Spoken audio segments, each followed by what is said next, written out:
Good morning all of you. आप सभी को हमारी संस्था करियर कैंपस में स्वागत है। आज हम पॉलिटी सेशन में जो पढ़ने वाले हमारा जो आज का विषय वस्तु है वह है प्रेसिडेंट, राष्ट्रपति।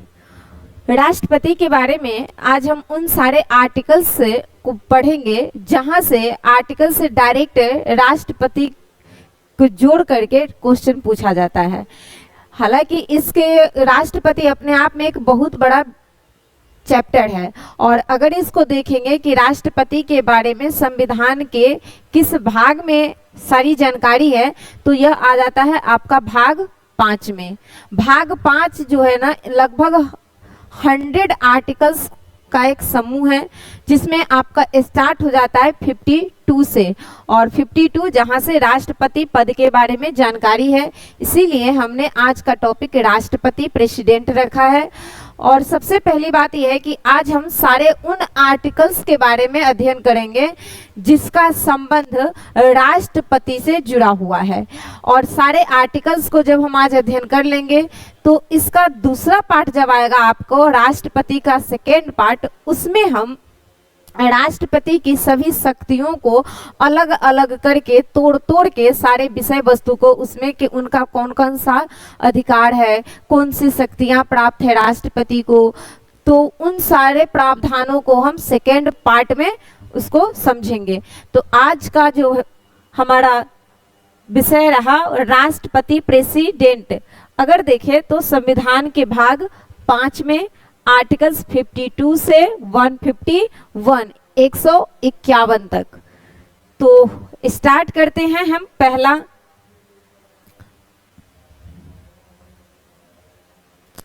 सबसे पहला राष्ट्रपति से संबंधित सारे अनुच्छेद यानी आर्टिकल्स के बारे में समझेंगे।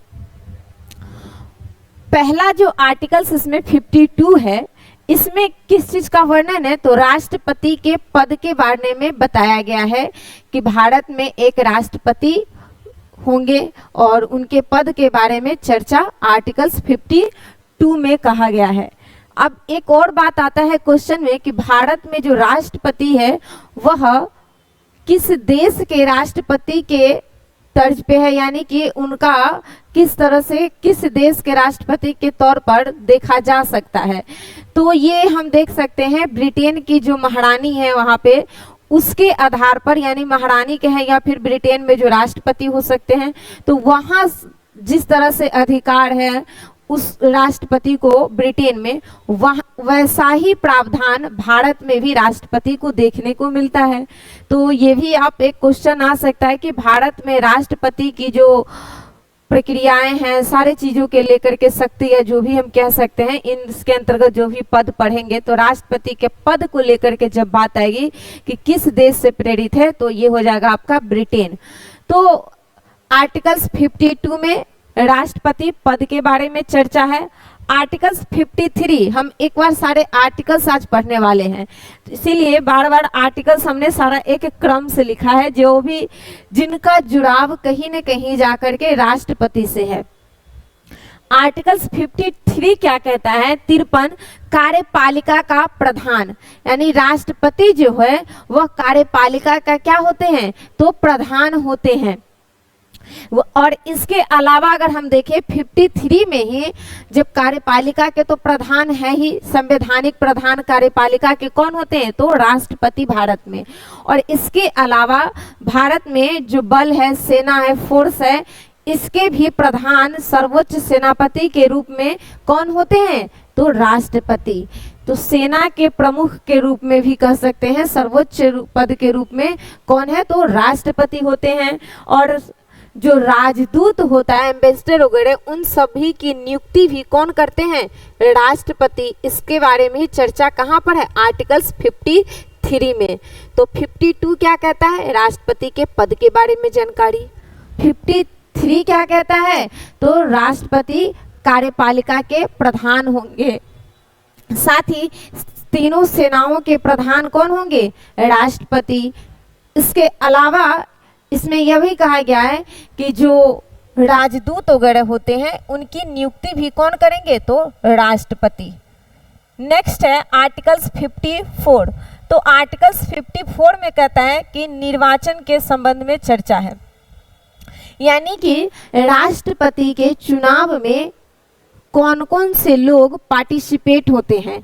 तो अगर हम इसमें देखेंगे कि राष्ट्रपति के चुनाव में कौन कौन से लोग पार्टिसिपेट होते हैं राष्ट्रपति में, तो इसमें आपका आ जाएगा लोकसभा, राज्यसभा और सभी राज्यों के विधानसभा के निर्वाचित सदस्य, लोकसभा या राज्यसभा, इनमें भी सभी निर्वाचित सदस्य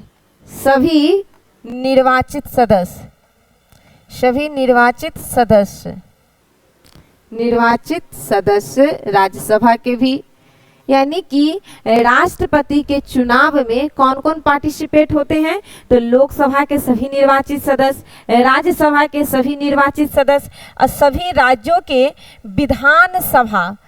राज्यों के विधानसभा में जितने भी इलेक्टेड मेंबर होते हैं, यानी कि निर्वाचित सदस्य होते हैं, वह सभी राष्ट्रपति के चुनाव में पार्टिसिपेट होते हैं। इसके अलावा दो और प्रावधान किया गया है, और वो भी कब हुआ था, तो 70 नंबर के अमेंडमेंट के द्वारा 1992 में 1992 में। तो इसमें दिल्ली और पुडुचेरी, इस दोनों के विधानसभा भी राष्ट्रपति के चुनाव में पार्टिसिपेट होते हैं। तो याद रखेंगे हम कि राष्ट्रपति के चुनाव में निर्वाचन के बारे में कहाँ पे चर्चा है, तो आर्टिकल्स 54 में, और इसमें कहा गया है कि राष्ट्रपति के चुनाव में कौन कौन से लोग पार्टिसिपेट होंगे। तो कौन कौन से लोग होंगे, तो लोकसभा और राज्यसभा के सभी निर्वाचित सदस्य, इसके साथ ही जितने भी राज्यों में विधानसभा, यानी सभी राज्यों के विधानसभा के निर्वाचित सदस्य, इसके अलावा 70 नंबर के यानी 70वां अमेंडमेंट के द्वारा 1992 में इसमें एक और चीज ऐड किया गया कि दिल्ली के विधानसभा और पुडुचेरी विधानसभा ये भी पार्टिसिपेट करेंगे राष्ट्रपति के चुनाव में। तो ये क्लियर हो गया कि 54 में राष्ट्रपति के चुनाव है और इसमें कौन कौन से लोग पार्टिसिपेट करेंगे, इसके बारे में यहाँ पर चर्चा है। आप याद रखेंगे सभी हमने इलेक्टेड मेंबर के बारे में बात किए हैं, न कि सभी सदस्यों के बारे में बात किए। काफ़ी ज़्यादा यहाँ से क्वेश्चन आता है तो एग्जाम्स में कंफ्यूजन क्रिएट हो जाता है कि सभी सदस्य या निर्वाचित सदस्य। तो ध्यान रखेंगे केवल और केवल निर्वाचित सदस्य ही इसमें पार्टिसिपेट होते हैं। नेक्स्ट क्या कहता है, आर्टिकल्स 55। आर्टिकल्स 55 में कोटा के बारे में चर्चा है, यानी राष्ट्रपति को कोटा के संबंध में। इसमें ही कहा गया है चुनाव की प्रक्रिया।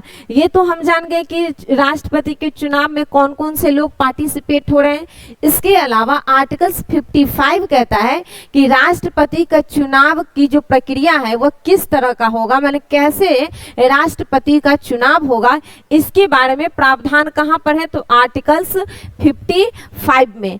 यहाँ पर क्या करा है कि अनुपातिक प्रतिनिधि एकल संक्रमणीय मत के द्वारा और एक गुप्त मतदान के द्वारा राष्ट्रपति का चुनाव होता है। क्योंकि देखिए राष्ट्रपति का चुनाव में हम या आप डायरेक्ट तो पार्टिसिपेट होते नहीं हैं, हमारे और आपके द्वारा चुने गए जो मेंबर है लोकसभा, राज्यसभा या विधानसभाओं में जो बैठे मेंबर हैं उनके द्वारा ही राष्ट्रपति चुने जाते हैं।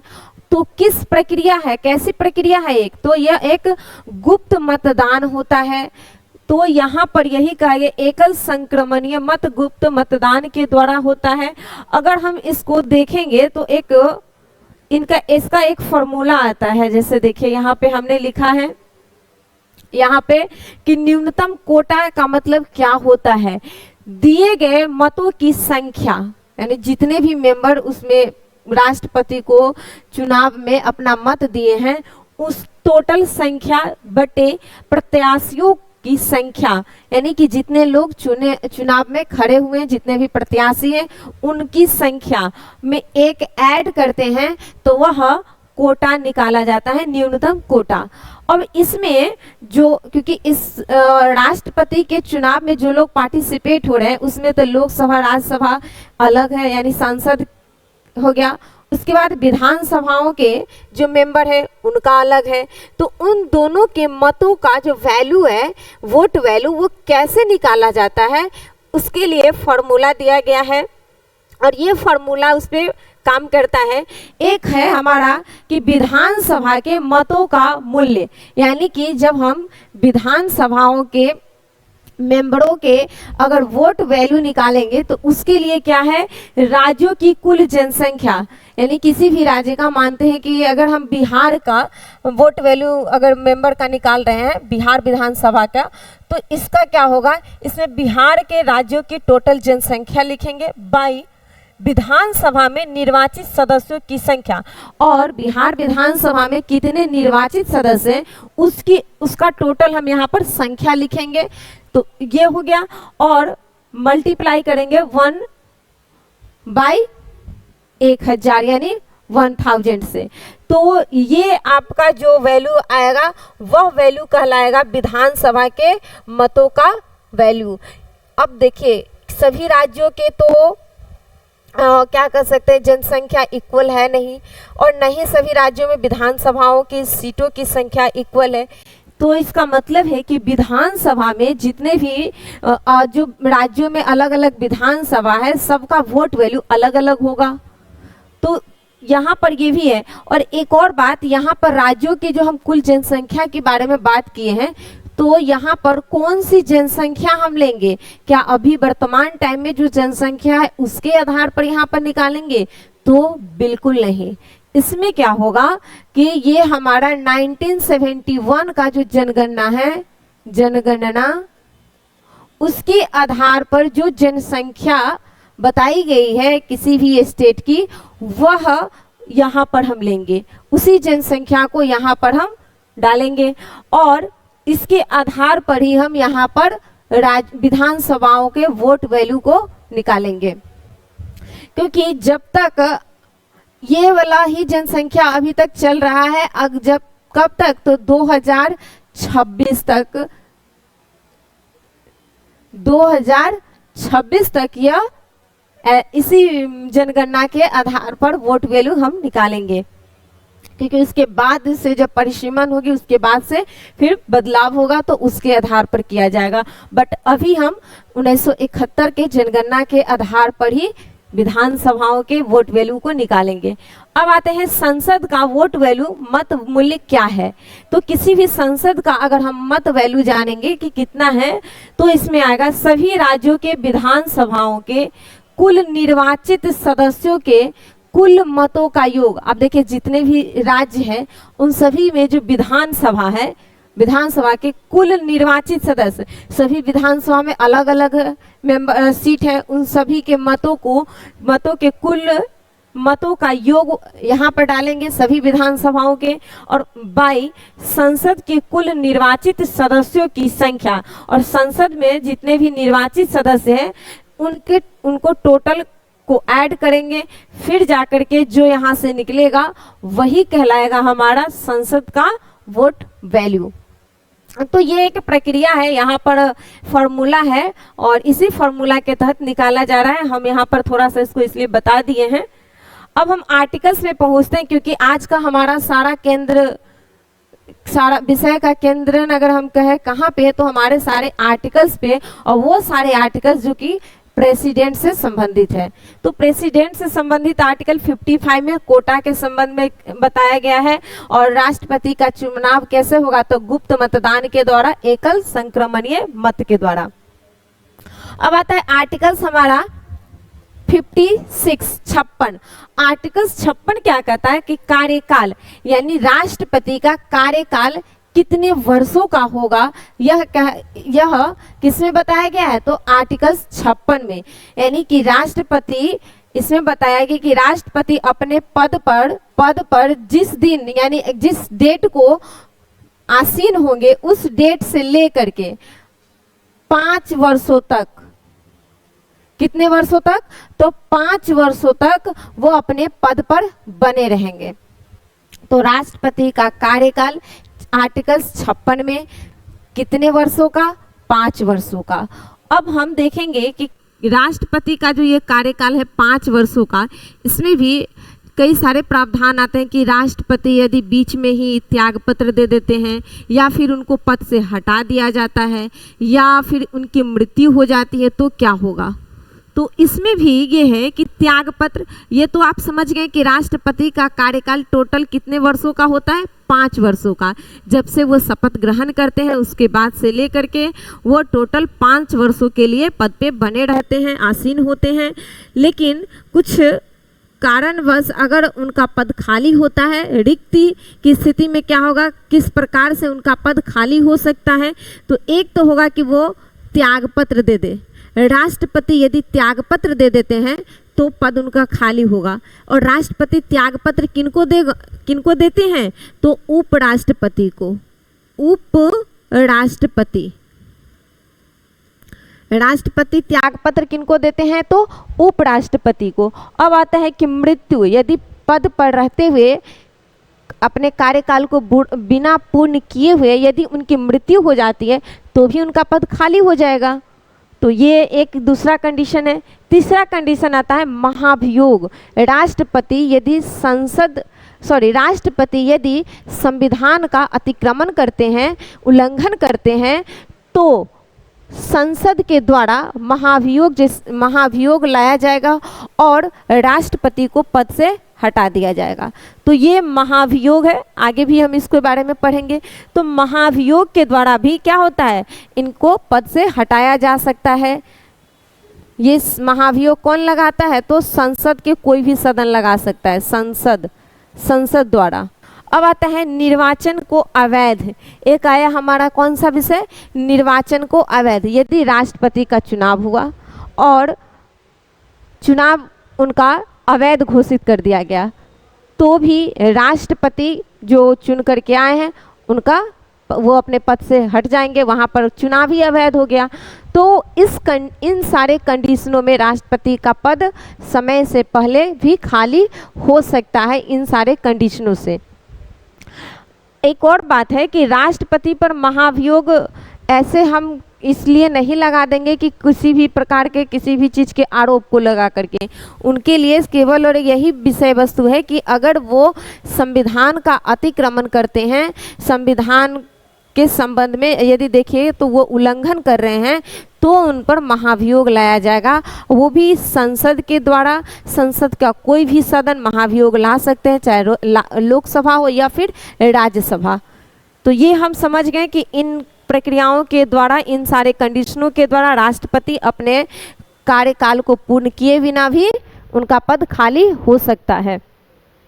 नेक्स्ट है 57, दोबारा निर्वाचन। यदि कोई व्यक्ति राष्ट्रपति के पद पर है और उसके बाद वो अपने कार्यकाल को पूर्ण कर चुके हैं 5 वर्षों का, फिर अगर नेक्स्ट टाइम यदि वो पुनः राष्ट्रपति बनना चाहें तो वो बन सकते हैं।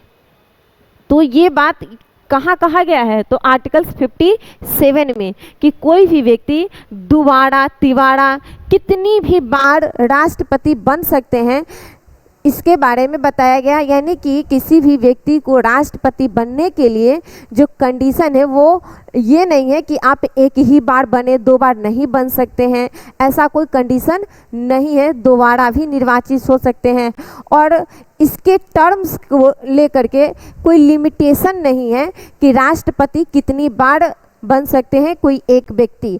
तो इसको लेकर के, टर्म को लेकर के कोई लिमिटेशन नहीं बताया गया है संविधान में राष्ट्रपति के पद को लेकर के। जिस तरह से अगर आप देखें कि यूएसए में, अमेरिका में राष्ट्रपति के पद को लेकर के टर्म फिक्स है कि 1-2 बार से ज़्यादा वहाँ पर कोई एक व्यक्ति राष्ट्रपति नहीं बन सकते हैं, लेकिन भारत में ऐसा कोई कंडीशन फिक्स नहीं किया गया है। तो राष्ट्रपति का दोबारा निर्वाचन कहाँ वर्णित है? आर्टिकल्स 57 में। और इसी आर्टिकल्स के तहत बिहार के रहने वाले डॉक्टर राजेंद्र प्रसाद जी, जो कि लगातार 2 बार राष्ट्रपति बनते हैं, तो ये भी ध्यान में हम रख सकते हैं। अब आता है आर्टिकल्स हमारा 58। 58 में क्या है, तो योग्यता के बारे में चर्चा है कि राष्ट्रपति बनने के लिए क्या योग्यता होनी चाहिए। तो राष्ट्रपति की योग्यता के संबंध में जो डिफिनीशन दिया गया है आर्टिकल्स 58 में, उसमें हमारा पहला है कि भारत का वह नागरिक होना चाहिए। आप इस बात को न ध्यान दीजिए, संविधान में जितने भी बात है, आर्टिकल्स में जो भी वर्णन किया गया उसका मेन जो शब्द है ना, वही शब्द काफ़ी उलझाता है एग्जाम्स में। यहाँ पर बात कहा गया है कि नागरिक होना चाहिए भारत का, ऐसा नहीं लिखा गया है कि भारत के मूल नागरिक होने चाहिए, यानी कोई मूल नागरिक ही भारत के प्रेसिडेंट बन सकते हैं, ऐसा नहीं है, केवल नागरिक शब्द है। तो ये भी ध्यान रखेंगे। तो नागरिक के बारे में, उसके बाद आता है भारत में यदि कोई व्यक्ति 35 वर्ष की आयु कंप्लीट कर चुका है तो भी वह राष्ट्रपति बनने के लिए योग्यता रखता है। इसके अलावा अगर देखेंगे तो किसी भी प्रकार के लाभ के पद पर वो नहीं हो। लाभ का पद, अब ये लाभ का पद क्या होता है, तो देखिए इसमें बताया गया है कि जो व्यक्ति यानी संसद में मंत्री वगैरह हैं वो लाभ का पद नहीं होता है, इसके बारे में ही बताया गया, यानी किसी प्रकार के सरकारी सर्विस में नहीं होना चाहिए, इसमें ही बताया गया है। तो और लाभ का पद कौन कौन नहीं है वो भी यहाँ पर वर्णित किया गया है, यानी कोई व्यक्ति अगर मंत्री है तो वो सेवा का पद होता है, लाभ का पद नहीं होता है। तो ये सारा वर्णन आर्टिकल 58 में है, यानी राष्ट्रपति की योग्यता के संबंध में। और साथ ही साथ यह भी है कि वह व्यक्ति, यदि कोई व्यक्ति प्रेसिडेंट बनने के लिए प्रत्याशित के रूप में आते हैं तो वह लोकसभा में निर्वाचित होने, मतलब संसद में लोकसभा में निर्वाचित होने की योग्यता रखता हो। तो ये सारा अगर टर्म्स को कोई व्यक्ति फुलफिल करेगा तो वह व्यक्ति राष्ट्रपति बनने के लिए आगे आ सकता है। तो ये राष्ट्रपति की योग्यता के बारे में आर्टिकल्स 58 में वर्णित है। अब हम देखते हैं आर्टिकल्स 59। आर्टिकल्स 59 क्या कहता है, राष्ट्रपति के बारे में दशाएं एवं शर्तों के बारे में चर्चा है।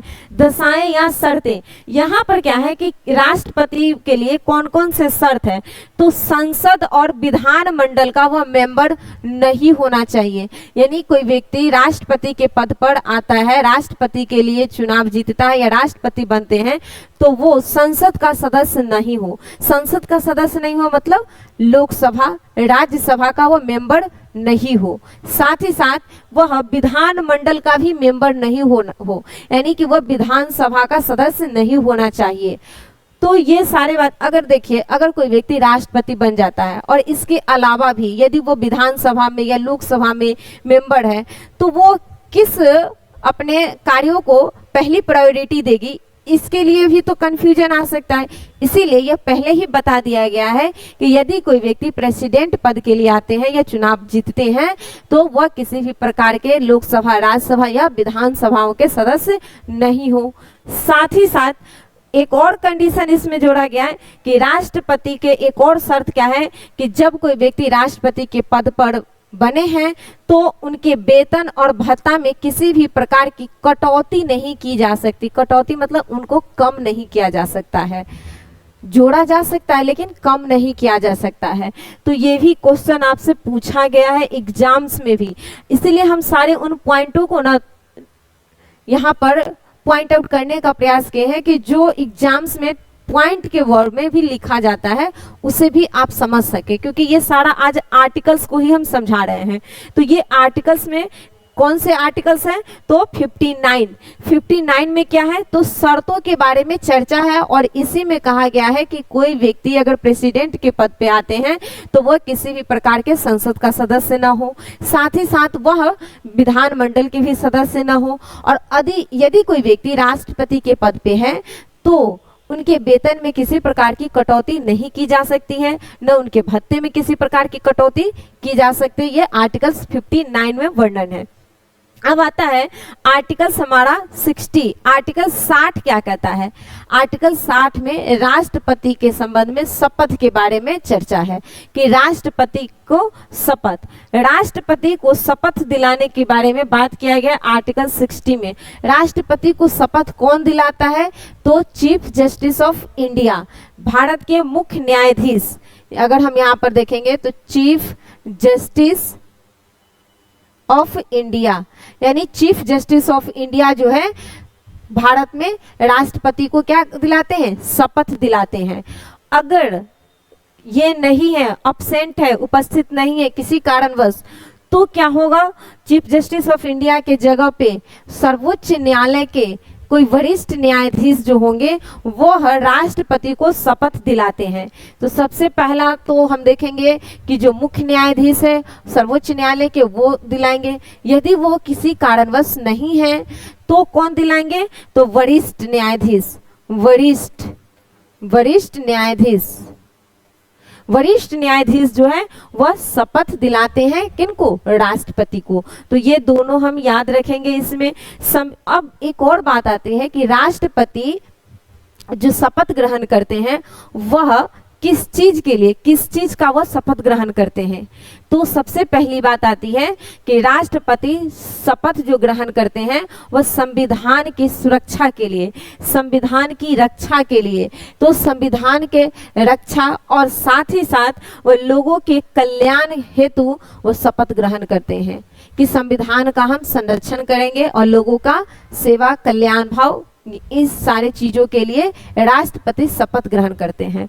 तो ये रहा आपका आर्टिकल 60 में राष्ट्रपति शपथ। अब आते हैं आर्टिकल हम 61 में। 61 में राष्ट्रपति के महाभियोग के बारे में चर्चा किया गया है कि राष्ट्रपति पर महाभियोग कौन लगाएगा? तो संसद। अब एक और बात आता है कि संसद में कौन कौन आता है? तो लोकसभा और राज्यसभा। अब राष्ट्रपति पर जब महाभियोग लगाया जाएगा तो संसद के द्वारा होगा, और संसद में लोकसभा या राज्यसभा, ये दोनों सदन में से कोई भी सदन राष्ट्रपति पर महाभियोग की प्रक्रिया शुरू कर सकता है। तो जो भी सदन, लोकसभा हो या राज्यसभा, कोई भी सदन, लेकिन जो भी सदन राष्ट्रपति पर महाभियोग की प्रक्रिया स्टार्ट करेंगे, उस सदन में से पहले तो 1/4 मेंबर सदस्य लिखित रूप से इसकी सहमति देंगे कि हाँ, राष्ट्रपति ने संविधान का अतिक्रमण किया है, हम उन पर महाभियोग की जैसी प्रक्रिया ला रहे हैं। तो ये तो पहला टर्म हो गया। उसके बाद राष्ट्रपति पर महाभियोग लाने के बाद जब कोई एक सदन राष्ट्रपति पर महाभियोग जैसी प्रक्रिया लाती है तो क्या होगा? 14 दिन पूर्व ही किनको सूचना दिया जाएगा? तो राष्ट्रपति को यह सूचित किया जाता है कि आप पे कदाचार का आरोप लग गया है, महाभियोग जैसी प्रक्रिया आई है, आप पर महाभियोग लगाया गया है, आप अपनी सफाई में जो भी पेश करना चाहते हैं आप कर सकते हैं। यानी पूर्व सूचना देना अनिवार्य है। कितने दिन पूर्व? तो 14 दिन पूर्व। तो ये भी याद रखेंगे कि जो भी सदन महाभियोग लाते हैं राष्ट्रपति के खिलाफ तो वो सबसे पहले 1/4 मेंबर उनके द्वारा लिखित रूप से यह आश्वासन देते हैं कि महाभियोग आएगा। उसके बाद ही यह 14 दिन पहले जाकर के, महाभियोग आने से 14 दिन पहले जाकर के राष्ट्रपति को सूचित किया जाता है। अब क्या होता है कि जो भी सदन महाभियोग लेकर के आया, यानी मान लेते हैं कि राज्यसभा ने महाभियोग लाया, मान लिए हम कि राज्यसभा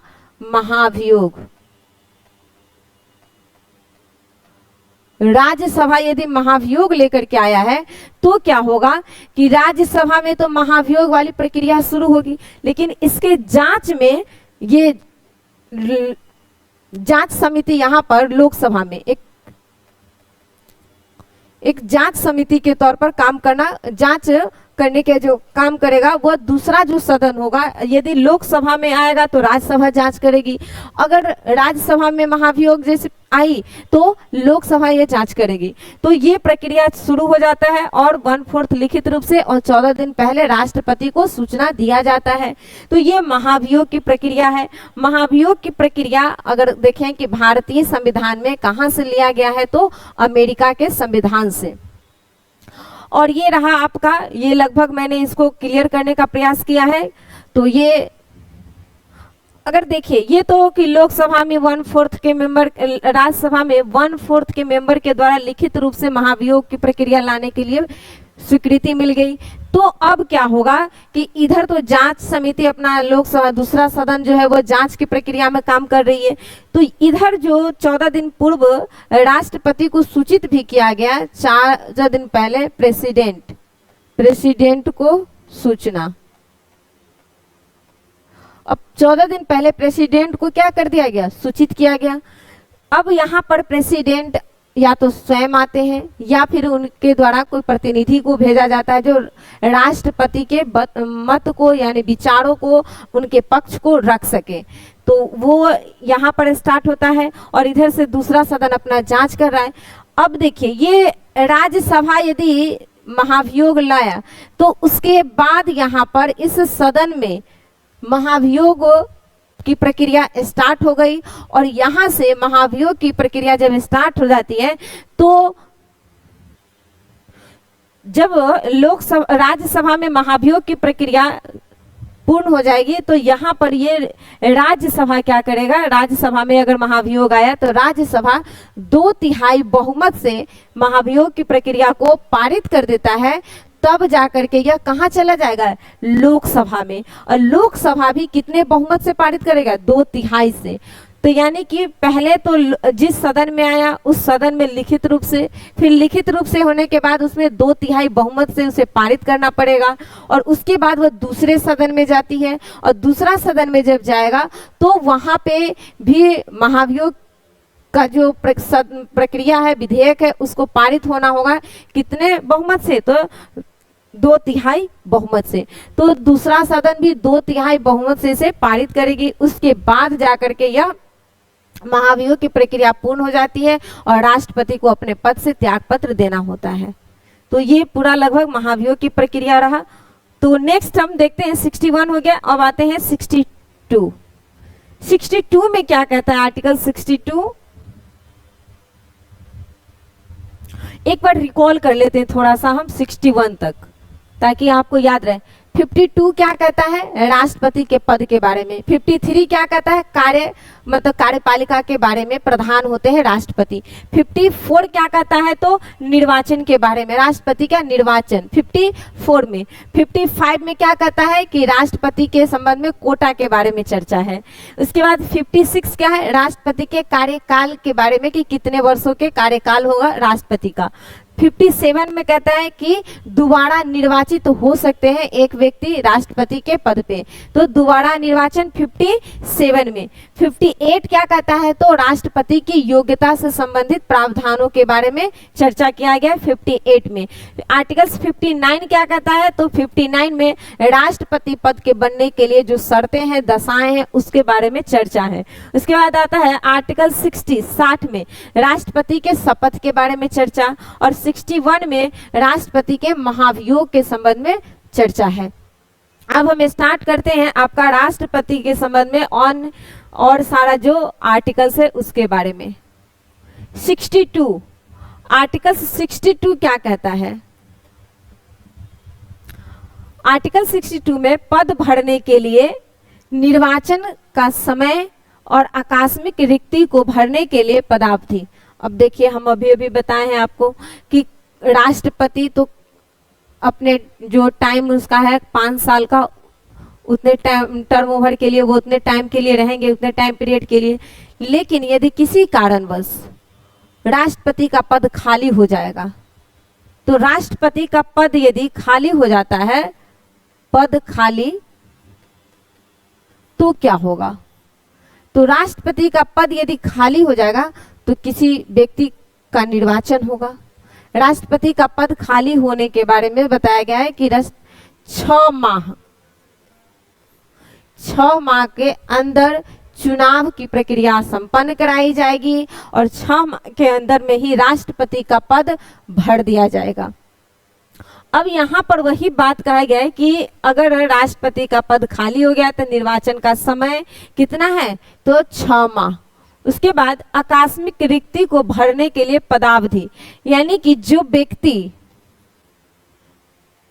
राष्ट्रपति के पद चुनाव जीत करके आते हैं यानी राष्ट्रपति बनते हैं, तो क्या आकस्मिक परिस्थिति में तो क्या वह व्यक्ति क्या बचे हुए समय के लिए आएंगे या फिर पूरे 5 साल के लिए आएंगे? तो इसमें यह बताया गया है कि यदि किसी भी आकस्मिक परिस्थिति में राष्ट्रपति चुनाव जीत करके आते हैं तो वह राष्ट्रपति ओवरऑल टोटल 5 सालों के लिए ही, न कि बचे हुए समय के लिए, यानी कि राष्ट्रपति किसी भी कंडीशन में यदि चुनाव जीत कर आते हैं, निर्वाचित होकर आते हैं तो वो टोटल कितने वर्षों के लिए पद पर रहेंगे? तो 5 वर्षों के लिए। यदि ऐसा यहाँ पर अगर हम इसको देखें समझे, मान लेते हैं कि ए नाम का एक व्यक्ति है, अरे चलिए राष्ट्रपति अभी मुर्मू को ही ले लेते हैं। अभी मान लेते हैं कि द्रौपदी मुर्मू है राष्ट्रपति और किन्हीं कारणवश वो त्याग पत्र दे दिए, तो कोई दूसरा व्यक्ति आएगा, ए नाम का कोई व्यक्ति, और वह मुर्मू जी अगर मान लेते हैं कि मात्र अभी तक ले उन्होंने 3 वर्षों का ही कार्यकाल पूर्ण किया है, तो क्या ये जो व्यक्ति अब दूसरा मेंबर आएगा कोई ए नाम का व्यक्ति, तो क्या ये 2 वर्ष के लिए कार्यकाल उनका होगा? 2 वर्ष के, यानी चुनाव जीत कर आएगा तो क्या वो 2 वर्ष के लिए होगा? तो बिल्कुल नहीं, वो 2 वर्ष के लिए नहीं है, बल्कि कितने वर्षों के लिए? 5 वर्षों के लिए आएंगे, टोटल 5 वर्षों के लिए। जब कभी भी राष्ट्रपति निर्वाचित होकर आएंगे, चुनाव जीत करके आते हैं, तो वह टोटल कितने वर्षों के लिए होंगे अपने पद पे? 5 वर्षों के लिए। और यही बात यहाँ पर कहा गया है, रिक्त को भरने के लिए, आकस्मिक रिक्ति को भरने के लिए पदावधि कितने वर्षों का? 5 वर्षों का ही होगा। नेक्स्ट है आर्टिकल्स 71। आर्टिकल 71 में क्या है कि चुनाव विवाद, यदि राष्ट्रपति के चुनाव में किसी प्रकार का विवाद उत्पन्न होता है तो इस विवाद को कौन सुलझाएगा? तो सुप्रीम कोर्ट। किस आर्टिकल्स के तहत? आर्टिकल 71। आर्टिकल 71 कहता है कि राष्ट्रपति के चुनाव से संबंधित किसी प्रकार का विवाद उत्पन्न होगा तो वह कहां सुलझाया जाएगा? सुप्रीम कोर्ट में। अब 72 क्या कहता है? आर्टिकल 72 भी देख लेते हैं। राष्ट्रपति के क्षमादान के संबंध में प्रावधान किया गया है कि क्षमादान, लघुकरण, विराम, निलंबन, प्रतिलंबन, ये सारे बारे में, यानी आर्टिकल 72 राष्ट्रपति के क्षमादान से संबंधित है।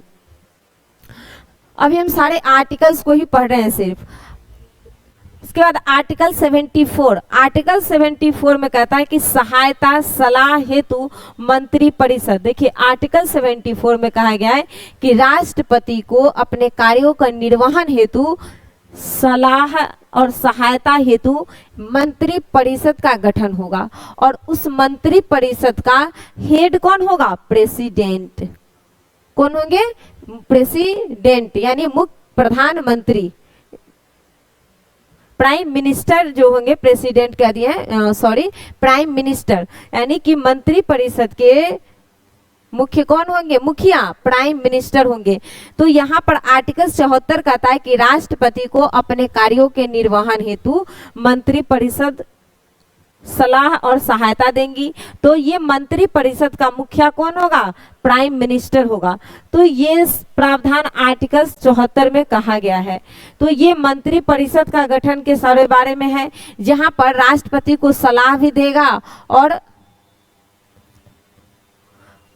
अब यहाँ पर एक और बात ये आती है, काफी ज्यादा रोचक पूर्ण शब्द है यहाँ पे, ये कि यदि यहाँ पर आप देखें कि आर्टिकल 74 में कह रहा है कि राष्ट्रपति को सलाह देगा कौन? तो मंत्री परिषद।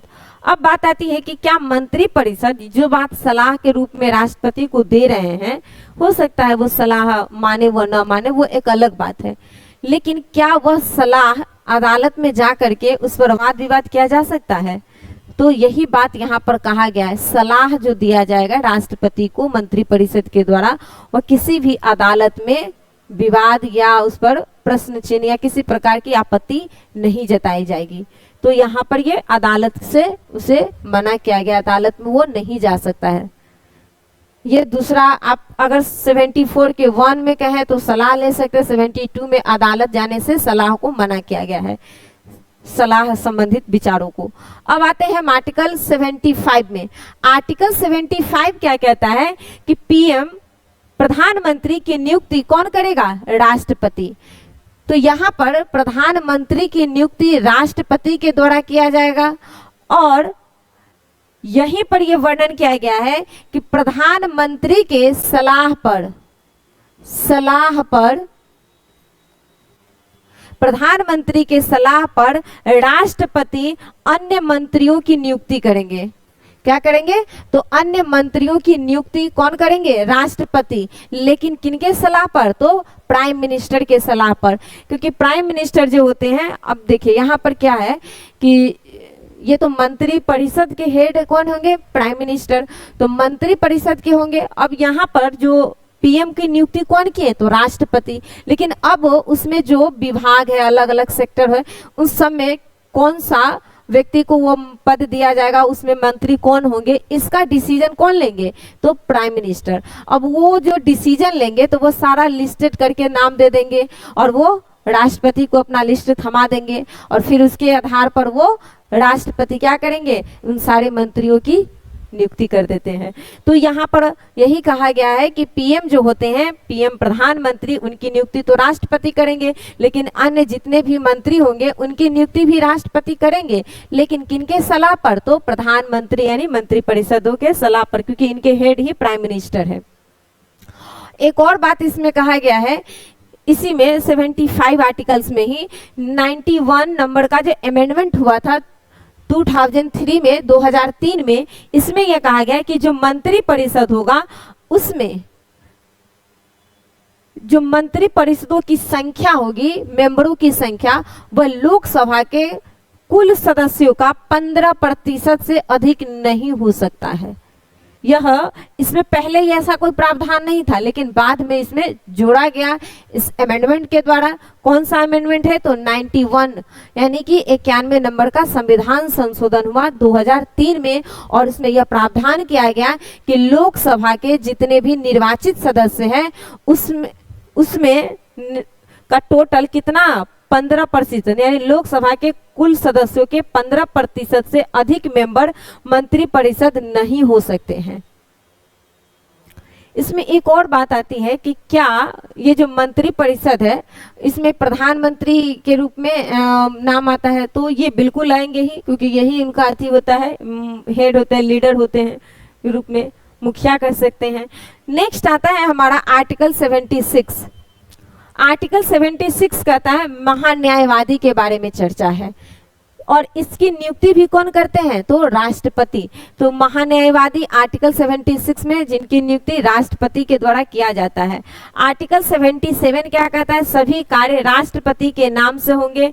मंत्री के कार्य आवंटन के नियम। अब देखिए यहाँ पर क्या है, 77 में कह रहा है कि संघ के जितने भी कार्य होंगे, संघ सरकार के जितने भी केंद्रीय सरकार का जो भी काम होगा वह सब किसके नाम पर किया जाएगा? तो राष्ट्रपति, प्रेसिडेंट के नाम पर होगा।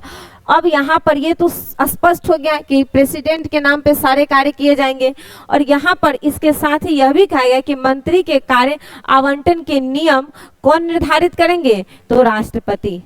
देखिए यहाँ पर मंत्रियों की नियुक्ति जरूर कर रहे हैं प्रधानमंत्री पीएम के सलाह पर, लेकिन उनके कार्यों का आवंटन के रूप में जो नियम है उसका प्रावधान कौन करेगा? तो राष्ट्रपति। यही तो संविधान की खूबसूरती है कि शक्ति को ना किसी एक व्यक्ति के हाथ में संकेंद्रित किया ही नहीं गया है, सभी को डिस्ट्रीब्यूट किया गया है। तो यहाँ पर उसका ही एक खूबसूरत उदाहरण आप देख सकते हैं कि मंत्री की नियुक्ति राष्ट्रपति कर रहे हैं, लेकिन सलाह किसका? प्रधानमंत्री का। अब तो ये फिक्स है कि मंत्री आ गए, लेकिन उसके जो विभाग है, उनका जो आवंटन है, उनके नियम कौन बनाएंगे? तो प्रेसिडेंट बनाएंगे। तो ये इसमें ही ऐड किया गया है, आर्टिकल 77 में ही है। तो राष्ट्रपति के नाम से सारे कार्य होंगे। अब आर्टिकल 78 में हम देखते हैं। आर्टिकल 78 क्या कहता है कि पीएम के कर्तव्यों के बारे में बताता है। आर्टिकल 78 में प्रधानमंत्री और राष्ट्रपति के बीच में बहुत ही बेहतरीन संबंधों के बारे में अगर हम बात करेंगे, अगर कोई क्वेश्चन में मुझसे ये पूछ देता है या एग्जाम्स में क्वेश्चन आया हुआ भी है कि राष्ट्रपति और प्रधानमंत्री के बीच में संबंधों की जो डिफिनीशन है वो किस आर्टिकल्स में है, तो उसका ये राइट आंसर हो जाता है। एकमात्र अगर हमें मारना हो, टिक करना हो तो 78। अन्य तो और सारे भी हैं, लेकिन मुख्य रूप से अगर हम कह देंगे तो ये आ जाएगा हमारा 78। अगर वैसे कहेगा तो 74 भी, 75 भी और 78 भी, लेकिन एक को अगर टिक करना होगा हमें तो 78 होगा, और तीनों करना होगा तो तीनों मार देंगे, तीनों इसमें है। तो पीएम का कर्तव्य है क्या, तो राष्ट्रपति को जानकारी देना। कैसी जानकारी? कैसी जानकारी? राष्ट्रपति को कैसी जानकारी देनी है? क्या किसी का मर्डर का जानकारी या फिर कोई न्यूज चैनल की जानकारी? तो नहीं, यहाँ पर कह रहा है कि राष्ट्रपति को जानकारी दिया जाएगा और पीएम का यह कर्तव्य होगा कि उन्हें अवगत कराया जाए और सभी सूचनाएं दी जाए, उन्हें सूचना दिया जाए। कैसी? तो जो प्रशासनिक क्षेत्रों में राष्ट्र में जो भी काम होगा, संसदीय संबंधित जो भी काम है, उन सभी प्रावधानों के, उन सभी चीजों की सूचना राष्ट्रपति को देना है। तो यहाँ पर पीएम का यह कर्तव्य होगा कि राष्ट्रपति को सभी जानकारी दी जाए कि किस प्रकार से संसदीय काम हो रहा है, कौन कौन से प्रावधान हो रहे हैं, कैसे हो रहे हैं, ये सारे बारे में कहाँ पर चर्चा है, तो 78 में। अब आता है आर्टिकल 79, संसद के बारे में चर्चा है। देखिए आर्टिकल 79 में संसद के बारे में चर्चा है, और संसद किससे मिलकर के बना है, तो लोकसभा, राज्यसभा और प्रेसिडेंट यानी राष्ट्रपति।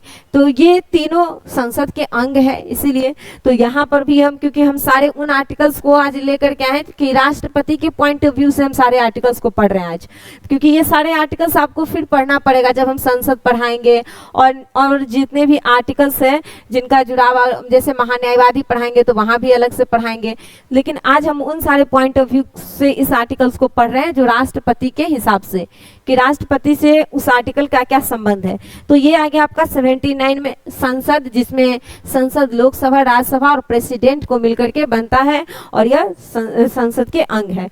अब आता है आर्टिकल्स 80 में क्या कहता है कि राष्ट्रपति राज्यसभा 12 सदस्यों को मनोनीत करते हैं। तो ये किस में बताया गया है, आर्टिकल्स 80 में, कि राज्यसभा में प्रेसिडेंट यानी राष्ट्रपति कितने मेंबर को, तो 12 मेंबर को नॉमिनेट करते हैं यानी मनोनीत करते हैं। तो ये आर्टिकल्स 80 के तहत। अब आते हैं हम आर्टिकल्स 331 में। तो ये 331 में क्या कहता है कि 2 गो एंग्लो इंडियन की नियुक्ति कौन करेंगे, राष्ट्रपति। अब देखिए, अब यहाँ पर समझने वाली बात है थोड़ा सा। आर्टिकल 331 में 2 गो एंग्लो इंडियन की नियुक्ति राष्ट्रपति के द्वारा किया जाता है, लोकसभा में इसके बारे में बताया गया है आर्टिकल्स 331 में। लेकिन आर्टिकल्स 334 में अगर हम देखें, सबसे पहला तो ये देखेंगे कि दोनों जो एंग्लो इंडियन की नियुक्ति के संबंध में, तो ये अब समाप्त हो गया है 104 नंबर के अमेंडमेंट द्वारा। 104वां नंबर का जो संविधान संशोधन हुआ 2019 में, उसके द्वारा जो एंग्लो इंडियन को नियुक्त करते थे राष्ट्रपति, उसको समाप्त कर दिया गया, और ये लागू हुआ 2020, वैसे लागू कहेंगे तो 2020 में, और अमेंडमेंट हुआ 104 नंबर का 2019 में। अब हम देखेंगे कि ये जो 2 एंग्लो इंडियन है, इसके संबंध में एक और आर्टिकल हम थोड़ा सा ध्यान करेंगे। 334 में क्या कहता है कि देखिए, संविधान भारत का कब लागू होता है, तो 26 जनवरी 1950 को, और 26 जनवरी 1950 को जब संविधान लागू हुआ, तो उससे लेकर के टोटल 70 वर्षों के लिए यह प्रावधान किया गया था कि 70 वर्षों तक राष्ट्रपति एंग्लो इंडियन की नियुक्ति करेंगे 2 मेंबर को, लेकिन 70 वर्षों के बाद इसे समाप्त कर दिया जाएगा। तो आप देखिए, ये 70 वर्षों के बाद यह समाप्त हो जाएगा। तो कब तक, 25 जनवरी 2020, 25 जनवरी 2020 को। तो यही इसीलिए यहाँ पर 104 नंबर का अमेंडमेंट होता है 2019 में, और फिर ये 2020 में लागू हुआ, समाप्त कर दिया गया। तो यहाँ पर ये ध्यान रखेंगे कि ये पहले से ही इसके बारे में चर्चा संविधान में किया गया है, ऐसा नहीं कि कोई अचानक से ऐसा डिसीजन लिया गया था। ये सारे प्रावधान किए गए थे। और इसमें इसी में आर्टिकल्स अगर हम देखें 234 में ही यहाँ पर ये भी प्रावधान किया गया। तो जो आरक्षण के बारे में, तो आरक्षण में जो कहा गया है कि 70 वर्षों तक ले आरक्षण दिया जाएगा लोगों को, तो इसमें भी यहाँ पर समाप्त करने की बात किया गया था कि 70 वर्षों के बाद उसे समाप्त कर दिया जाएगा, लेकिन उसे एक्सटेंड कर दिया गया, 10 वर्षों के लिए फिर से बढ़ाया गया है, लेकिन ये एंग्लो इंडियन को समाप्त कर दिया गया।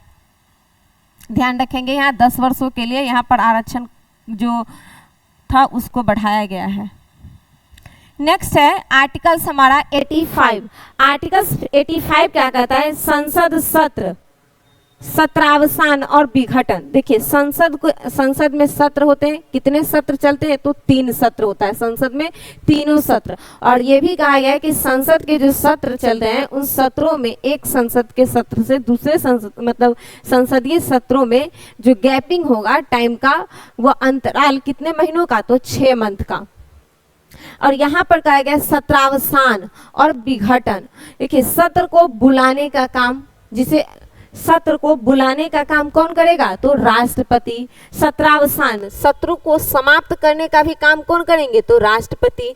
और विघटन की बात कर रहा है कि विघटन भी कौन कर सकते हैं? संसद के सत्रों को विघटित कर सकते हैं, तो राष्ट्रपति। तो ये विघटन है, सत्रावसान, ये सारा आर्टिकल्स 85 में ये इसका वर्णन किया गया है।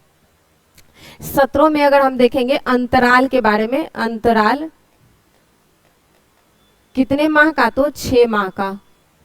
86 आर्टिकल्स 86 कहता है सदन में अभिभाषण, सदन में अभिभाषण संदेश भेजने का अधिकार। अब देखिए सदन में अभिभाषण कौन देते हैं, कौन करेंगे? तो राष्ट्रपति, प्रेसिडेंट।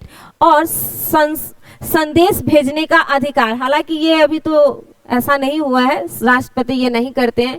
ऐसा प्रावधान अगर देखें तो ब्रिटेन में था कि वहां पे संदेश भेजा जाता था सदन में, लेकिन भारत में ऐसा कोई जरूरत अभी महसूस नहीं हुआ अभी तक। तो उसमें ये, लेकिन यहाँ पर सदन में अभिभाषण की बात हम करेंगे तो सदन में भाषण देने का मतलब राष्ट्रपति तो भाषण देंगे, तो उसके लिए कुछ ज्यादा यूनिक शब्द है अभिभाषण। तो राष्ट्रपति में अभिभाषण के बाद कहाँ पर है चर्चा? तो आर्टिकल्स 86 में सदन में अभिभाषण के बारे में चर्चा। आर्टिकल्स 87 में क्या है? तो राष्ट्रपति का विशेष अभिभाषण। अब देखिए राष्ट्रपति का विशेष अभिभाषण यानी जैसे लोकसभा है, लोकसभा जब प्रत्येक साल चुनाव जीत करके आती है, सॉरी प्रत्येक साल तो नहीं, जब उनका विघटन हो गया या फिर अपने 5 साल का कार्यकाल पूर्ण कर लिया है तो उसके बाद आएगा, तो वो जब आता है तो उसको संबोधित किया जाता है, तो किसके द्वारा? राष्ट्रपति के द्वारा। तो वही जब राष्ट्रपति जब नए जब लोकसभा के या कह सकते हैं लोकसभा के मेंबर आते हैं चुनाव जीत करके, तो वो लोकसभाओं के सदस्यों को जब संबोधित किया जाता है तो उसे कहते हैं अभिभाषण। तो राष्ट्रपति के द्वारा ये किया जाता है। तो राष्ट्रपति का विशेष अभिभाषण कहाँ पर मिलेगा आपको? विशेष है ये, इसीलिए विशेष अभिभाषण राष्ट्रपति का 87 में। नेक्स्ट है 99 में क्या है? संसद सदस्यों को शपथ दिलवाना। यह राष्ट्रपति, सबसे पहला तो यहाँ पर ये आप देख लीजिए कि विशेष अभिभाषण है, राष्ट्रपति उनको संबोधित करते हैं। जो नए लोकसभा चुनाव जीत करके आती है तो उनको संबोधित करेंगे, उनका विशेष अभिभाषण होगा। और ये सदन में अभिभाषण यानी कि जब प्रत्येक सत्र स्टार्ट होते हैं तो राष्ट्रपति उनको संबोधित करते हैं, लोकसभा को भी राज्यसभा को भी, या दोनों संयुक्त रूप से भी हम कर सकते हैं एक साथ। तो यहाँ पर ये भाषण है 86 में। अब 99 हम पढ़ रहे हैं, तो 99 में क्या है? संसद सदस्यों को शपथ दिलवाना। अब ये क्या है भाई? तो राष्ट्रपति क्या है, जैसे नई लोकसभा निर्वाचित होकर के आई तो क्या करेंगे कि राष्ट्रपति उसमें से जितने भी लोकसभा के मेंबर हैं उसमें से किसी एक व्यक्ति को शपथ दिलाते हैं। कैसे व्यक्ति को? तो जो वरिष्ठ होंगे, वरिष्ठ कैसे वरिष्ठ? तो जिनको अनुभव होगा, जो कई बार लोकसभा में मेंबर रह चुके होंगे, जिनको इन सारे चीजों का अनुभव है, वैसे लोगों को वरिष्ठ कहा गया है इस संबंध में। ये नहीं कि जो उम्र से बड़े हैं उनको वरिष्ठ हम कहेंगे। जो यहां पर हम देखेंगे जो अधिक बार लोकसभा में अधिक बार चुनाव जीत करके आए हुए हैं या निर्वाचित हुए हैं, लोकसभा के सदस्य रहे हों, तो वैसे व्यक्ति को राष्ट्रपति शपथ दिलाते हैं। उसमें से एक व्यक्ति को लेकर के अपने हिसाब से वो अपना शपथ दिला देते हैं, और वो जो शपथ दिलाते हैं वो क्या कहलाते हैं? Protem speaker. और यही प्रोटेम स्पीकर जो नई लोकसभा निर्वाचित होकर के आई है उन सभी सदस्यों को शपथ दिलाते हैं। तो ये याद रखेंगे कि नई लोकसभा यदि निर्वाचित होकर के आई तो उनमें से किसी एक व्यक्ति को राष्ट्रपति शपथ दिलाते हैं, और जिसे प्रोटेम स्पीकर कहते हैं। और वही प्रोटेम स्पीकर नई लोकसभा के सभी मेंबर को शपथ दिलाते हैं। ये पद प्रोटेम स्पीकर कोई अस्थाई नहीं है, अस्थाई है। उसके बाद जब अस्थाई अध्यक्ष का चुनाव हो जाता है तो यह पद समाप्त कर दिया जाता है प्रोटेम स्पीकर का। नेक्स्ट आर्टिकल क्या है हमारा, और यह तीसरी अनुसूची में भी इसके बारे में बताया गया, उनके द्वारा शपथ दिलाना। नेक्स्ट आर्टिकल है 108 में संयुक्त बैठक के बारे में बताया गया है कि संयुक्त बैठक को कौन बुलाता है? राष्ट्रपति। किस आर्टिकल्स के द्वारा? तो आर्टिकल्स 108। तो आर्टिकल्स 108 में संयुक्त बैठक के बारे में चर्चा है, और यह बुलाएगा कौन? तो राष्ट्रपति। कब बुलाएंगे ये भी चर्चा में है कि राष्ट्रपति संयुक्त बैठक कब बुलाएंगे? तो जब कोई विधेयक लोकसभा में पारित हो चुका है या राज्यसभा में जाकर के वो पारित नहीं हुई है, अटकी हुई है, या फिर राज्यसभा से ही, मतलब कोई भी ऐसी विधेयक, यानी लोकसभा और राज्यसभा में जब इस प्रकार का समस्या उत्पन्न हो जाएगा, विधेयक पारित नहीं हुई है, 6 महीना से अधिक हो गया है, तो जाकर के राष्ट्रपति लोकसभा और राज्यसभा को दोनों को संयुक्त रूप से बुलाती है, और फिर जाकर के उस विधेयक पर चर्चा होती है, उसे पारित किया जाता है बहुमत के द्वारा, तो जाकर के वो बहुमत पारित हो जाता, वो विधेयक पारित होती है। तो यहाँ पर वही बात है कि राष्ट्रपति संयुक्त बैठक को बुलाता है आर्टिकल 108 के तहत।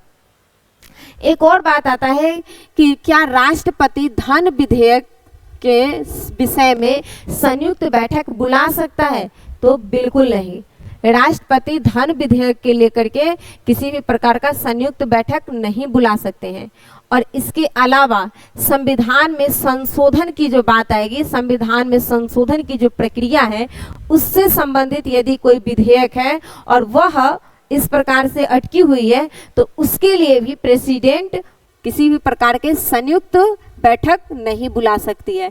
तो आर्टिकल्स 110 और आर्टिकल 368 इस दोनों के लिए राष्ट्रपति संयुक्त बैठक नहीं बुलाते हैं।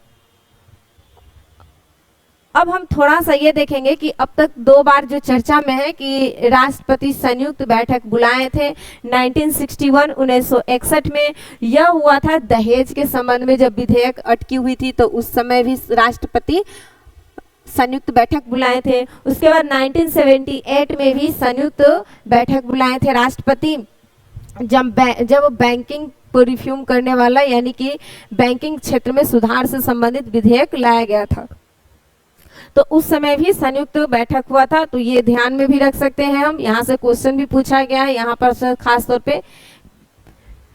ये रहा आपका संयुक्त बैठक आर्टिकल्स 108। अब हम आर्टिकल्स 111 पढ़ते हैं। आर्टिकल्स 111 क्या कह रहा है हमारा कि विधेयकों पर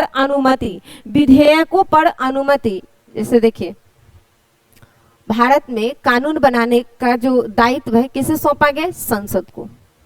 अब संसद क्या करेगी? संसद में कौन है? तो लोकसभा और राज्यसभा।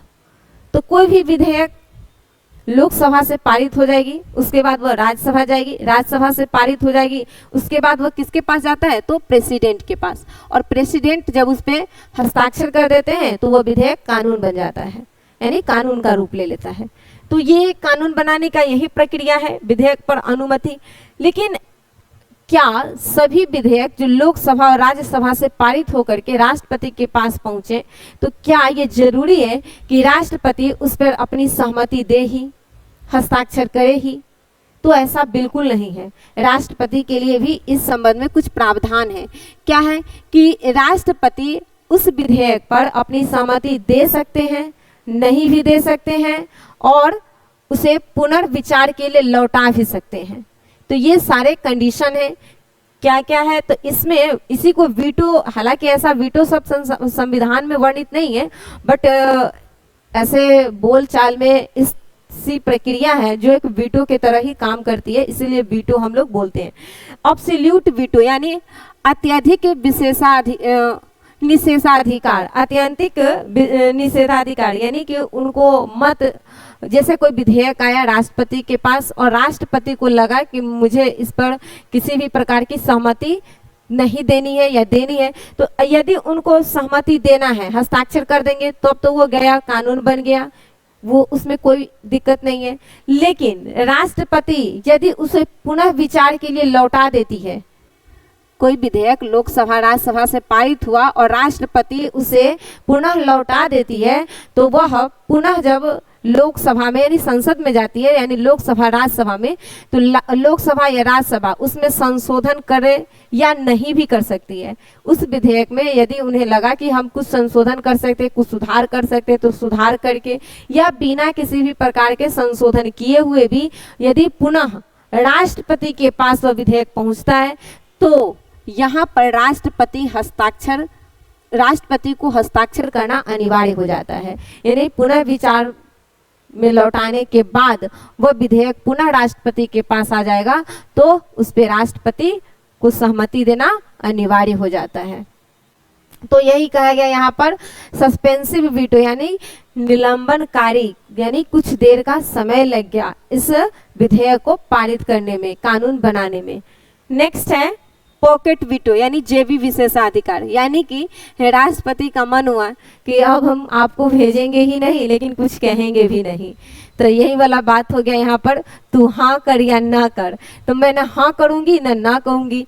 तो यही वाला बात है पॉकेट वीटो। आराम से विधेयक पारित होके आया लोकसभा राज्यसभा से, राष्ट्रपति चुपचाप उठाए और उसको अपने पॉकेट में डाल लिए, तो ये ही कहलाता है पॉकेट वीटो जेबी विशेषाधिकार। वो किसी भी प्रकार की सहमति व्यक्त करते ही नहीं है। तो ये आपका आ गया आर्टिकल्स 111 में कि राष्ट्रपति विधेयक पर अनुमति देंगे या नहीं देंगे, तो ये आपका आर्टिकल्स 111। नेक्स्ट है आर्टिकल 123। आर्टिकल 123 में क्या है कि राष्ट्रपति का अध्यादेश जारी करने की शक्ति। तो राष्ट्रपति अध्यादेश जारी करती है, किस आर्टिकल्स के तहत करेंगे? तो आर्टिकल्स 123 के तहत। अब क्या है ये अध्यादेश क्या होता है? देखिए अध्यादेश में अगर हम देखें तो सबसे पहली बात कि अगर संसद का सत्र चल रहा हो तब तो कोई दिक्कत नहीं है, लेकिन यदि संसद का सत्र नहीं चल रहा है तो क्या होगा? संसद का सत्र नहीं चल रहा हो,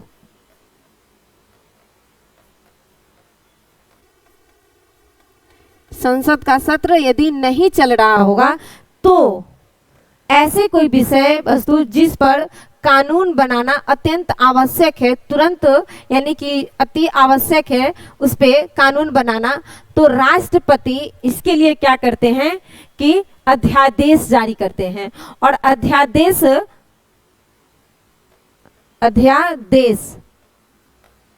जारी करेंगे आर्टिकल्स किसके तहत? 1 2 3 1 2 3 1 2 का 4 नहीं, 1 2 3। तो आर्टिकल्स 123 के तहत राष्ट्रपति अध्यादेश जारी करते हैं और यह कानून बिल्कुल संसद के द्वारा जिस तरह यानी संसद के तरह जैसे बनाया जाता है उसी तरह से होता है, लेकिन यह अस्थाई नहीं होता है।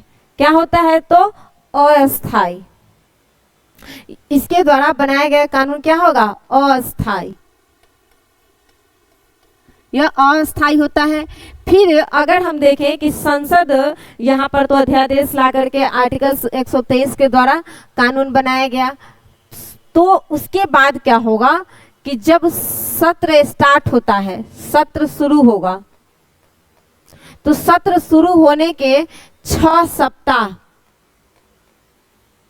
सत्र शुरू होने के 6 सप्ताह बाद इस अध्यादेश को संसद के द्वारा पारित करना पड़ता है, उस कानून विधेयक को। लेकिन यदि वह विधेयक पारित नहीं करती है संसद, तो यह स्वतः समाप्त हो जाती है। अध्यादेश से संबंधित जो विधेयक या कानून बनाया गया वह स्वतः समाप्त हो जाएगा। यानी कि सत्र शुरू होने के 6 सप्ताह बाद तक के अंदर, यानी 6 सप्ताह के अंदर में इस विधेयक पर संसद को अपना सहमति देना होता है। संसद के पटल पर रखा जाएगा और इसको अपनी सहमति के द्वारा पारित करके इसे पुनः लागू किया जा सकता है। लेकिन यदि संसद इस पे किसी भी प्रकार के सत्र को शुरू होने के 6 सप्ताह बाद तक किसी प्रकार का एक्शन नहीं लेती है, तो यह अध्यादेश समाप्त हो जाता है। तो यह अध्यादेश जारी करने की शक्ति, समझ गए। कई बार ये क्वेश्चन आया हुआ है कि सत्र जो अध्यादेश है वह कितने दिनों बाद सत्र शुरू होने के बाद समाप्त हो जाता है, तो 6 सप्ताह याद रखेंगे, 6 सप्ताह। अगर टोटल दिन देखेंगे तो इसमें 7 से मल्टीप्लाई कर देंगे तो कितना हो जाएगा, 42 डे। नेक्स्ट आता है आर्टिकल 124 में।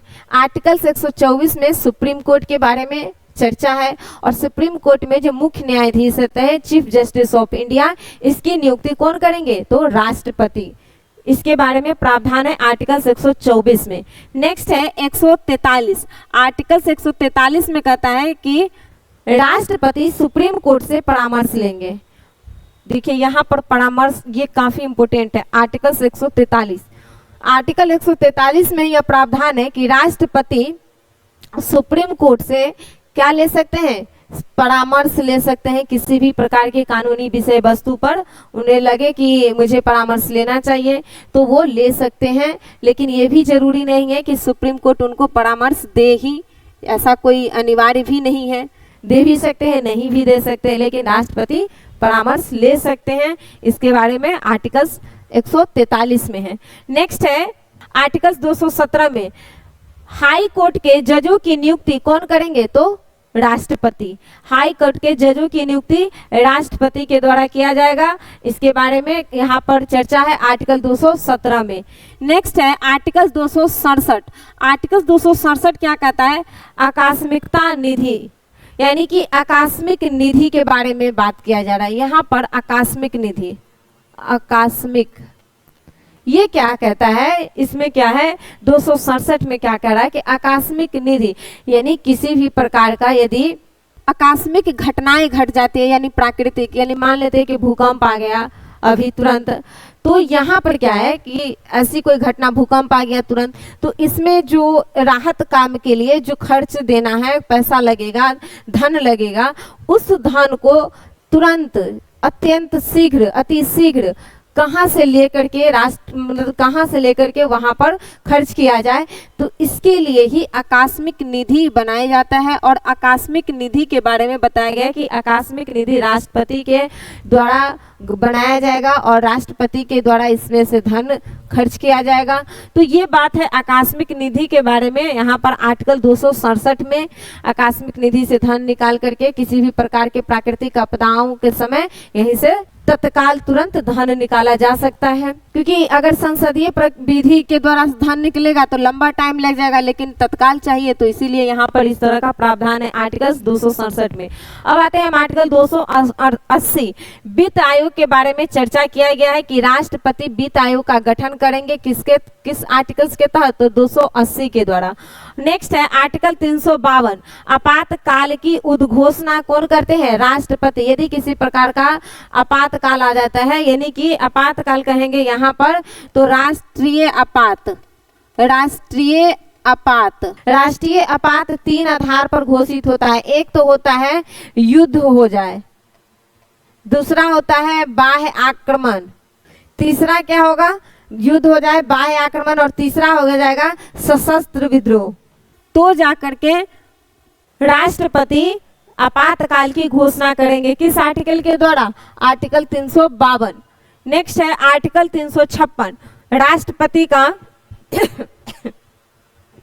शासन यानी राष्ट्रपति शासन आर्टिकल 356 में जब राज्य में संवैधानिक तंत्र विफल हो जाता है तो जाकर के राष्ट्रपति राज्यों में राष्ट्रपति शासन लागू करते हैं। किस आर्टिकल्स के द्वारा? आर्टिकल 356। नेक्स्ट है आर्टिकल 360 में वित्तीय आपात। और यहाँ पर जब राज्य में देश के अंतर्गत किसी प्रकार का वित्तीय संकट देखने को मिलेगा तो राष्ट्रपति वित्तीय आपात लागू करते हैं। तो ये आपका रहा आर्टिकल 360 में। ये सारा लगभग मैंने आर्टिकल्स जो राष्ट्रपति से जुड़ा हुआ था वो सारा आर्टिकल्स हम यहाँ पर आपको बताए हैं। ये सारा आर्टिकल्स आपका लगभग, मुझे नहीं लग रहा है कि आपको आर्टिकल्स में किसी प्रकार का कोई प्रॉब्लम हो सकता है राष्ट्रपति से संबंधित। अब हम जो हमारा इसका पार्ट 2 आएगा उसमें राष्ट्रपति के सभी अलग अलग शक्तियों के बारे में बताया जाएगा और साथ ही साथ इसी पार्ट 2 में ही आपको राष्ट्रपति जो भारत में अब तक रहे हैं उन सबका क्रम किस तरह से है, कौन है, सबका नाम के हिसाब से उनके कार्यकाल वो सारे बताया जाएगा आपको नेक्स्ट वीडियो में ही। मेरा जो पार्ट 2 राष्ट्रपति का वीडियो आएगा उसमें। तो आज का ये रहा प्रेसिडेंट से संबंधित सारे आर्टिकल्स। आपको हमारा वीडियो कैसा लगता है कमेंट करके जरूर बताएं। अपना ख्याल रखें। जय हिंद। लाइक और शेयर करें हमारे वीडियो को। Thank you. जय हिंद, जय भारत।